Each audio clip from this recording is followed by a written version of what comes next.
Hi, this is Elliot Eisenberg of Graphs and Laughs here to catch you up to date on the latest in residential sales data for December. In Hillsborough County, single-fam home prices slipped 1.3% and multifam prices slipped 3.7%. The 3.7% was the smallest decline across all three counties for multifamily properties. Sales activity increased a smart 17% for single fam and 6.2% for multi. I think that increase in sales activity is the result of lower interest rates when these contracts were signed some months ago. Pending sales slipped 1% for single family and 16.3% for multi. Active inventories continue to rise, with months of inventory rising to 3.2 months for single fam and 4.4 for multifamily. Lastly, sales price as a function of list price slid from 96.8 a year ago to 96.5 for single family, and they similarly slipped from 96% from multifamily down to 94.7. Clearly a market that's weakening and cooling, but slowly. In Pasco County, single-fam home prices fell 3.6% and multifamily fell about 4 times more, 12.3%. That said, sales activity was strong, probably because interest rates were lower when these contracts were signed. Sales activity is up 15% for single and a stronger 22% for multi. That was the best performance across all three counties and both types of properties.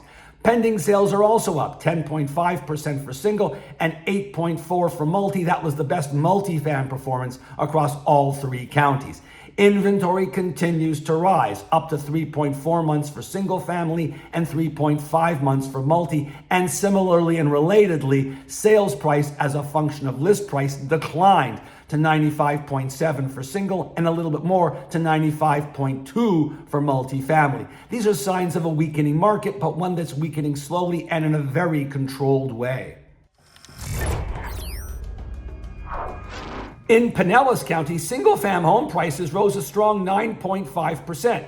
Multifam prices slipped, however, falling 6.3%. Sales activity was up a very strong 33.2% for single family, the best performance across all three counties and both types of properties. Multifam sales activity slipped slightly less than 1%. Pending sales are also pretty strong, up a strong 19.1% for single family. Again, the best performance across all three counties and both types of properties. Multifam pending sales activity slid 6%.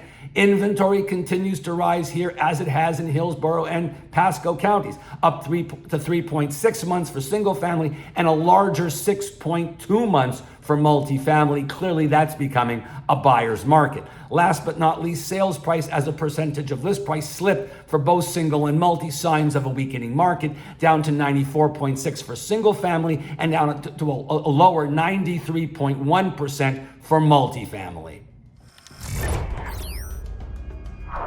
Turning our attention to the national economy, it continues to perform well. GDP in 24 Q3 was over 3%, and while it won't be that strong in 24 Q4, it'll still be good. The problem as a result of that is that both inflation and unemployment have flatlined. The Fed wants to see inflation continuing to decline. That would give it reason and ability to lower interest rates. And while they don't want unemployment to rise, that would clearly be a sign of a weakening economy and a justification for reducing interest rates. As a result of that, and on top of that, there's now the policy implications of President Trump. And we know that some of his policies, in particular immigration reform and tariffs, have an upward inflationary bias. As a result of these concerns of a stronger economy and a new occupant in the White House, the Fed has now got cause for pause, if you will, in their interest rate cuts. They're likely to wait and see what happens with President Trump and his policies and how forcefully he implements them before they decide to cut rates. They'll certainly cut rates, there's no question. The question is how many times they'll cut them. And I don't think they'll begin to cut until the second half of 25, once they see what the White House and the new Trump administration end up doing. They'll probably cut rates twice, possibly 3 times, and an outside chance of even 4. That said, because the Fed is now in a pause mode, if you will, this has caused long-term rates to rise. The Fed cut short-term rates a number of meetings, 3 in a row, and yet long-term rates are up. The reason they're up is because the economy is stronger and because of the uncertainty surrounding the new White House administration. So we'll see what happens. That said, I'm in a pretty good mood. Fear of recession? What recession? Home prices continue to rise, income growth exceeds inflation, and consumer spending is strong.